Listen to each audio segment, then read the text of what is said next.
सुप्रभात बच्चों। आज हम आपकी सहायक पुस्तक माला मधु कलश का पाठ 5 गौरा पढ़ेंगे और समझेंगे। इस पाठ की लेखिका महादेवी वर्मा है। सर्वप्रथम हम लेखिका परिचय देखेंगे। महादेवी वर्मा का जन्म 1907 में उत्तर प्रदेश के फर्रुखाबाद में हुआ था। उन्होंने विरह भावना पर आधारित कविताएं लिखी और इसी कारण से उन्हें आधुनिक युग की मीरा भी कहा जाता है। इनकी प्रमुख काव्य रचनाएं हैं निहार, रश्मि, निर्जा, सांध्य गीत तथा दीपशिखा। बच्चों, गौरा एक रेखाचित्र है। रेखाचित्र एक ऐसी विधा है जिसमें किसी घटना को शब्द चित्र के द्वारा प्रस्तुत किया जाता है। जैसे गौरा कहानी में लेखिका ने गाय की बछिया का शब्द चित्र अंकित किया है। उसे इस तरह प्रस्तुत किया जाता है जैसे हूबहू वह हमारे सामने ही दिखाई देने लगा हो। अब आप समझ गए होंगे कि रेखाचित्र किसे कहते हैं। यह रेखाचित्र गौरा नाम की गाय के महादेवी वर्मा के घर आने की घटना पर आधारित है। इसमें घरों में दूध देने वाले ग्वालों का गाय पालने वालों से बदला लेने का सुंदर चित्र अंकित किया है। अब हम कहानी को पढ़ेंगे। महादेवी वर्मा कहती हैं कि गौरा मेरी बहन के घर पली हुई गाय की बछिया थी। उसे इतने स्नेह और दुलार से पाला गया था कि वह अन्य गाय के बछड़ों से एक विशेष स्थान रखती थी। बहन ने एक दिन कहा, तुम इतने पशु पक्षी पाला करती हो, एक गाय क्यों नहीं पाल लेती जिसका कुछ उपयोग हो। मैंने खाने की किसी भी समस्या के समाधान के लिए पशु नहीं पाले थे। पशु पक्षियों से बचपन से ही मुझे प्यार था। बहन के आग्रह से मैंने ध्यानपूर्वक गौरा को देखा। लंबी सुडौल गर्दन, लचीले पैर, चिकनी पीठ, कमल की 2 पंखुड़ियों जैसे कान, सघन लंबी पूंछ। गौरा को देखते ही मैंने उसे पालने का निश्चय कर लिया। लेखिका आगे कहती है, गाय जब मेरे बंगले पर पहुंची, उसे लाल सफ़ेद गुलाबों की माला पहनाई गई, केसर रोली का टीका लगाया गया, घी का दिया जलाकर आरती उतारी गई और उसे दही पेड़ा खिलाया गया। उसका नामकरण भी हुआ। गौरांगिनी या गौरा, पता नहीं इस स्वागत का उस पर क्या प्रभाव पड़ा। वह बहुत ही प्रसन्न जान पड़ रही थी। गौरा वास्तव में बहुत ही सुंदर थी। उसकी काली आंखों का सौंदर्य तो देखते ही बनता था। उन आंखों में एक अनोखे विश्वास का भाव था।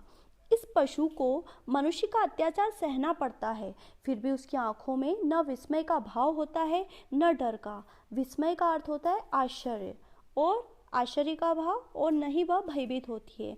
महात्मा गांधी ने गाय करुणा की कविता है क्यों कहा, यह उसकी आंखें देखकर ही समझ आ सका है। कुछ ही दिनों में वह सबसे हिल मिल गई। कुत्ते बिल्ली उसके पेट के नीचे और पैरों के बीच में खेलने लगे। पक्षी उसकी पीठ और माथे पर बैठ उसके कान और आंखें खुजलाने लगे। वह भी उन सबके साथ आंखें मूंद कर सुख का अनुभव करती थी। हम सबको वह आवाज़ से नहीं, पैर की आहट से भी पहचानने लगी। समय का इतना अधिक ज्ञान उसे हो गया था कि जैसे ही मोटर की आवाज़ आती थी, वह बा बा की ध्वनि से हमें पुकारने लगती थी। चाय नाश्ता तथा भोजन के समय से भी वह इतनी परिचित हो गई थी कि कुछ समय प्रतीक्षा करने के उपरांत रंभा रंभा कर घर सिर पर उठा लेती थी। मनुष्य के समान वह भी औरों की निकटता चाहती थी। जैसे ही उसके पास जाते वह गर्दन और पास कर देती थी। हाथ फेरने पर अपना मुख कंधे पर रखकर आंखें मूंद लेती थी। 1 वर्ष के बाद गौरा एक सुंदर बछड़े की माता बन गई। बछड़े का रंग लाल था। उसका नाम रखा गया लालमणि, परंतु उसे सब लालू कहकर पुकारते थे।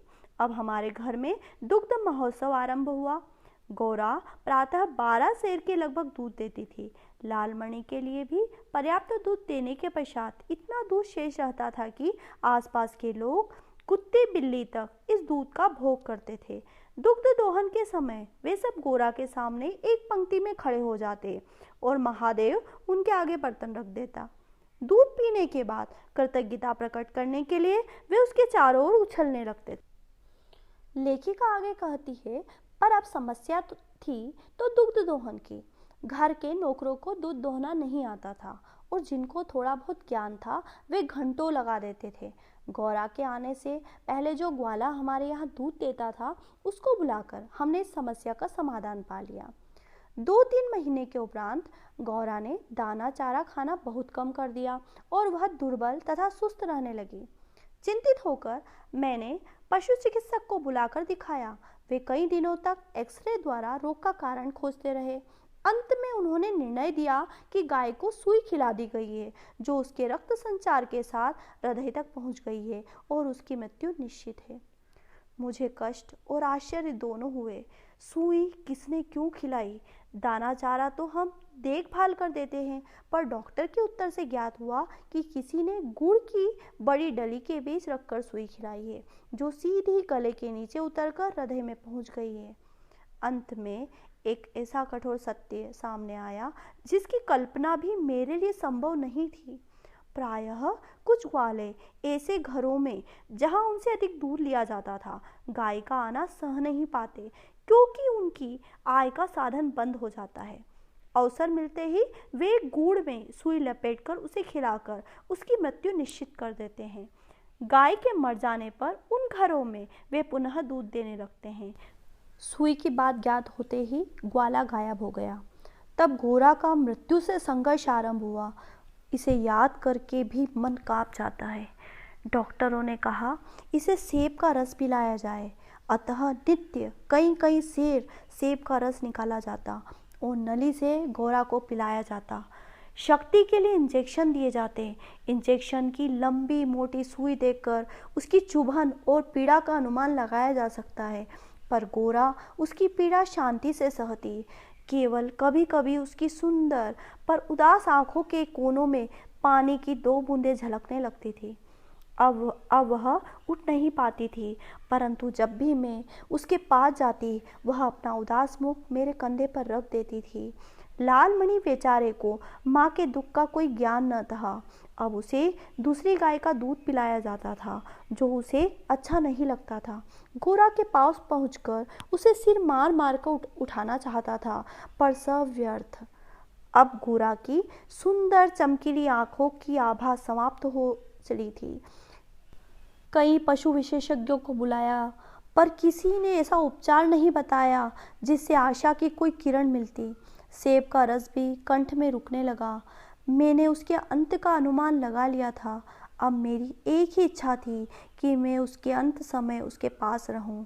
अंत में एक दिन प्रातः 4 बजे जब मैं गौरा को देखने गई, तब उसने अपना मुख सदा के समान जैसे ही मेरे कंधे पर रखा, वह एकदम पत्थर जैसा भारी हो गया और मेरी बाह पर से सरक कर धरती पर आ गया। शायद सुई ने हृदय को बेध कर बंद कर दिया। गौरांगनी को ले जाते समय मानो करुणा का सागर ही उमड़ आया, परंतु लालमणि इसे भी खेल समझ उछलता कूदता रहा। मेरे मन में केवल एक आवाज़ गूंजती रही, आह मेरा गोपालक देश, आह मेरा गोपालक देश।